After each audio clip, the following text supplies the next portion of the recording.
জনের একটা কাতলা মাছ নিয়ে আসা হয়েছে। এই দেখুন, কাতলা মাছটা সাইজ বেশ ভালোই আছে।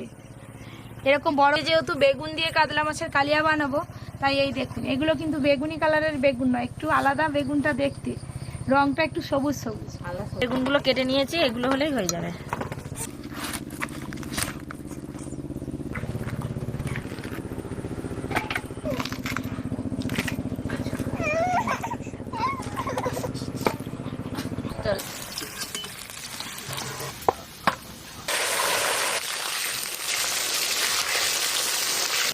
এবার গ্রেট করে রাখা পেঁয়াজ দিয়ে দেব।